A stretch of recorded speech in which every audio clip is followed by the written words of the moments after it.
Hi, I'm Deep. I'm here with my friend person who enjoys pancakes, and today we're gonna figure out if the Mont Blanc Trio from City could beat or at least survive the Mandela Catalogue, and without further ado, let's begin my section of the video with the Mandela Catalogue.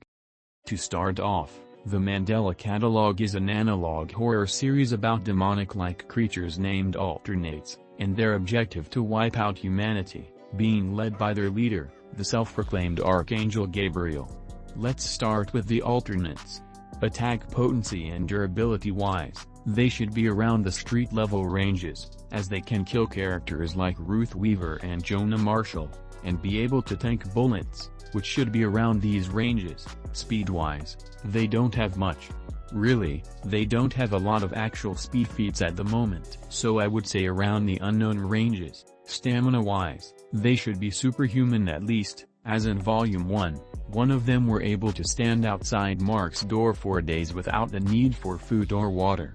Now let's explain the hacks they have. Hacks-wise, they should have access to MAD, which, as stated in the video explaining MAD, it's said to have a 97% chance of suicide, and can heavily affect people who have religious practices and philosophical practices.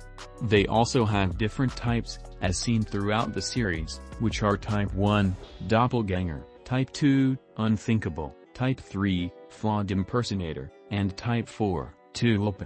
These things are also stated to be on different levels on the spectrum, can levitate, shapeshift, mimic voices, and can manipulate dreams as seen in the description of the MAD video and in Volume 5. They are also pretty smart, as seen in Volume 1, where an alternate pretending to be Caesar was able to lure Mark into Caesar's house.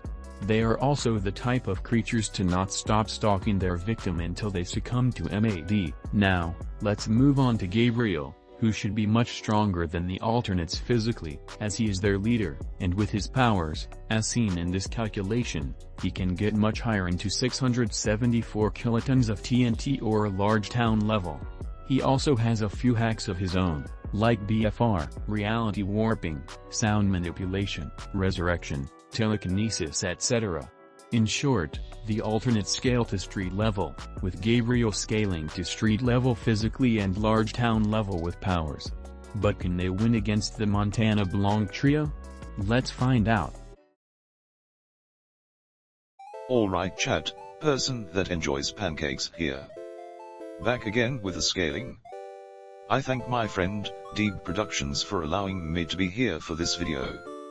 For this segment, I'm gonna use mostly manga and anime feats, though anime doesn't change most of them stuff aside from cutting some part and spoilers, the last episode of the show.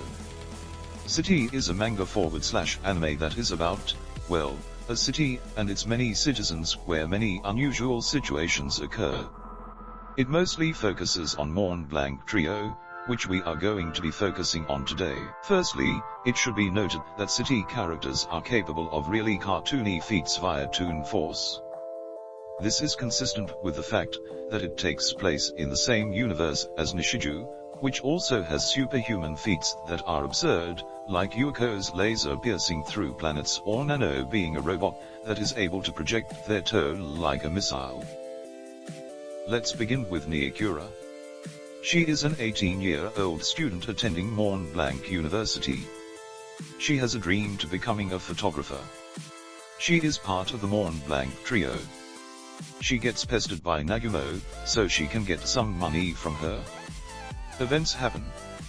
Anyways, one of her feats is throwing a skull into space, which could be 101,978,983.24163 joules at low end, or 156,802,884.63232 joules at high end. By calculating kinetic energy of the scooter, we can assume her scooter can output at low end 37,641.959915993 joules, and at high end 88,376.3496986 joules.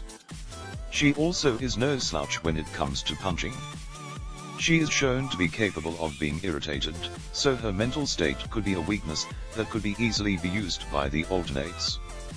You can argue her to be walled to small building level. Midori Nagumo is a 20-year-old woman who fell out of her prime post-high school, working a part-time job at Marcabe restaurant. During her prime years, she was good at sports and was even shown to be a competent martial artist. She also tries to figure out ways to make money, and she gambles. She has been shown to pester Neokura for money. She should scale to her due to the fact she has been shown to consistently be capable of harming her and being comparable to her in speed, due to being able to run away from her. She was even capable of defeating a bear by throwing a toilet seat at it. Strange, I know. She is also able to run at really superhuman speeds, and was capable of cracking a part of the floor, which was calculated by my friend, Infinite the Jackal King. According to his calculations with the methods he used, this might scale from 254,484.248859 joules to 3,535,749.11 joules. Overall, much like Neokura, she possibly scaled to wall to small building level, and with subsonic speeds. Mako Izumi is unique to say the least.